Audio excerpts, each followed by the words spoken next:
Hello, it is time for part 6 of Esperanza Rising. Here we go.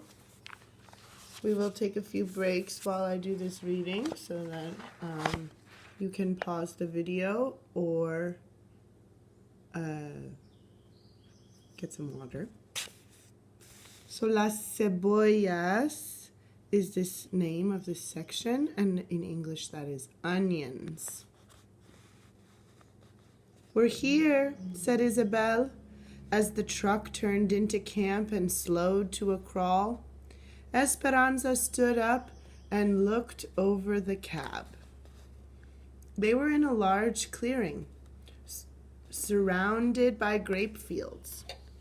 Row upon row of white wooden cabins formed long lines connected like bunkhouses. Each cabin had one small window and 2 wooden steps that led to the door. She couldn't help but think that they weren't even as nice as the servants' cabins in Aguas Calientes.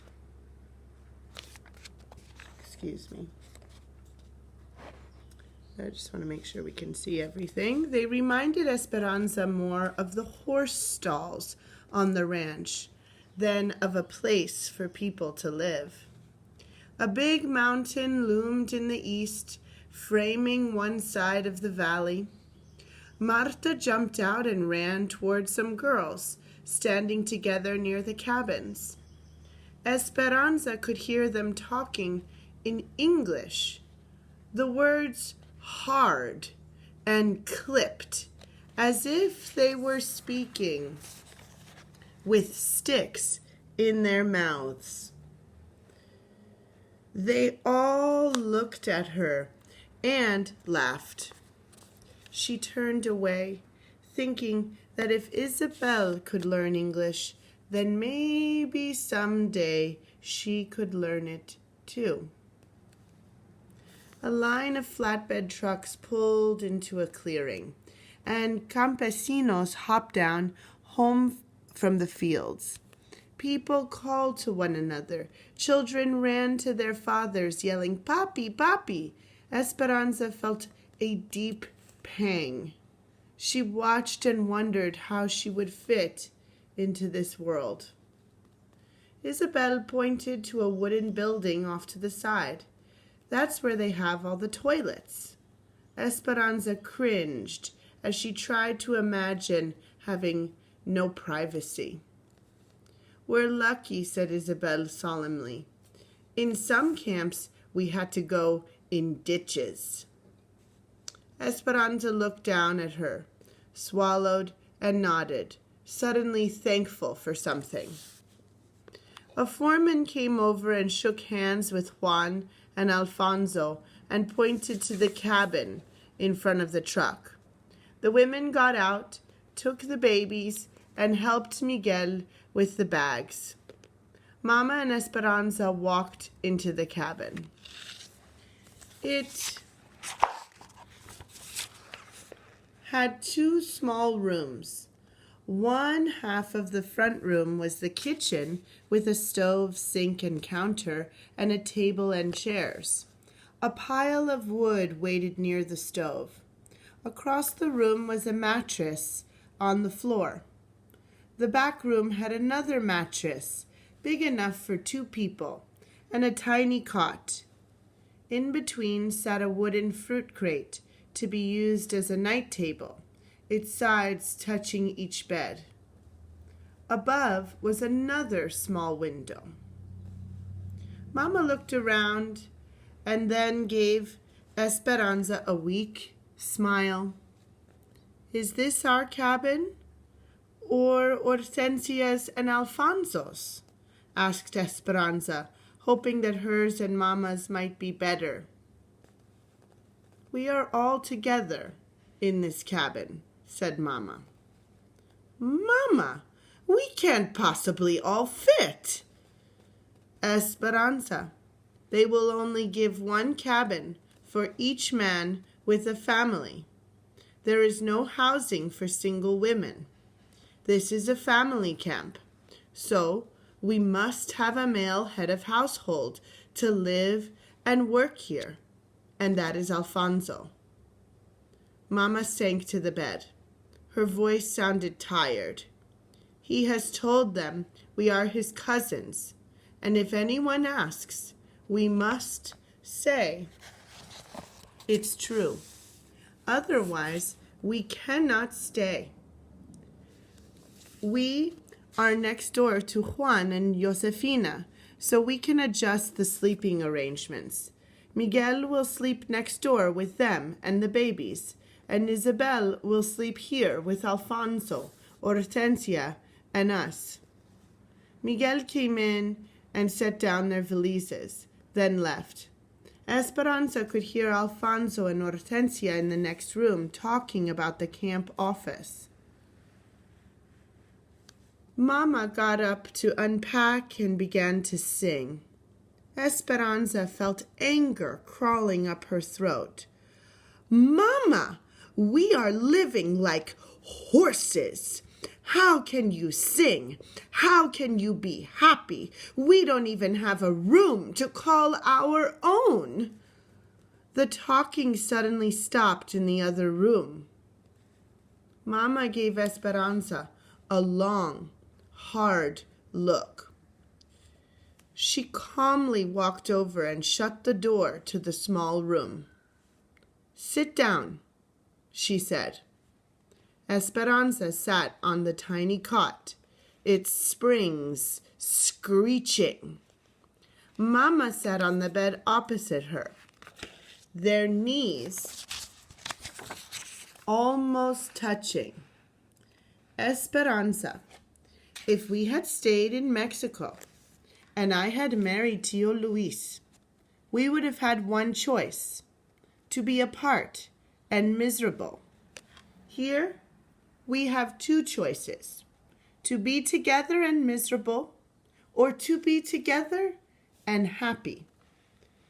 Mija, we have each other, and Abuelita will come.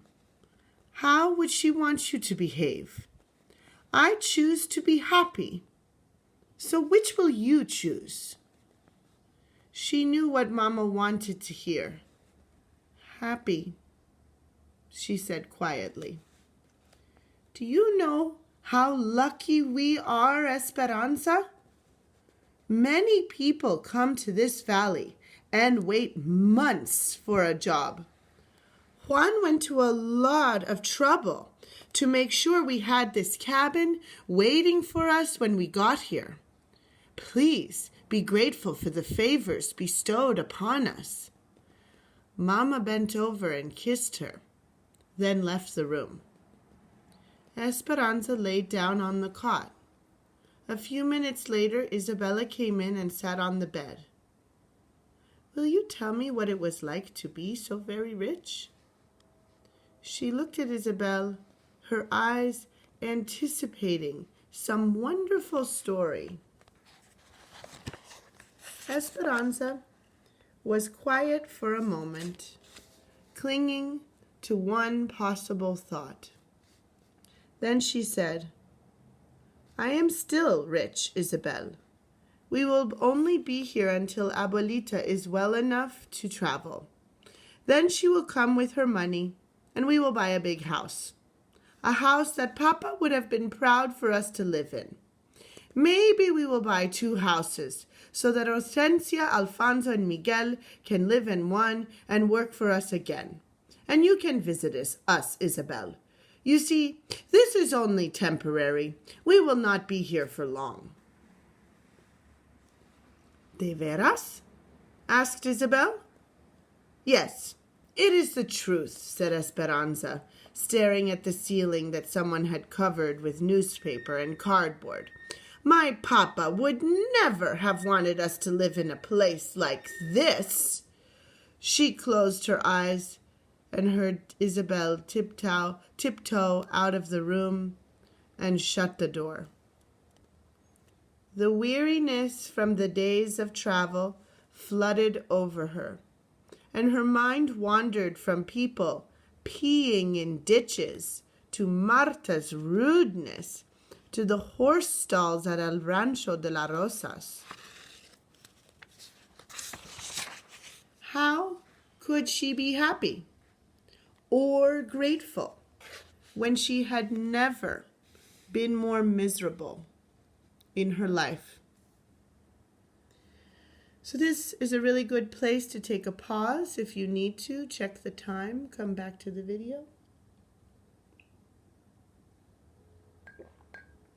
And if you're back, here we go. When Esperanza opened her eyes again, it was almost light, and she heard Mama, Hortensia, and Alfonso talking in the next room. She had slept through dinner and the entire night. She smelled café and chorizo. The coffee and sausage made her stomach growl, and she tried to remember when she had last eaten. Isabel was still asleep in the bed next to hers, so Esperanza quietly pulled on a long wrinkled shirt and white blouse. She brushed her hair and went into the other room. "Good morning," said Mama. "Sit down and eat something. You must be starved." At the table, Hortensia patted her hand. "You missed going to the foreman's office last night. We signed the papers to live here. We already have work today." Mama put a plate of tortillas, eggs, and sausage in front of her. "Where did all the food come from?" asked Esperanza. "Josefina," said Hortensia. "She brought some groceries until we can go to the store this weekend." "Esperanza," said Mama, "you and Isabel will be watching the babies while the rest of us work. Alfonso and Juan will be picking grapes, and Hortensia, Josefina, and I will be packing grapes in the sheds. But I want to work with you and Hortensia and Josefina." "You're not old enough to work in the sheds," said Mama, "and Isabel is not old enough to watch the babies by herself.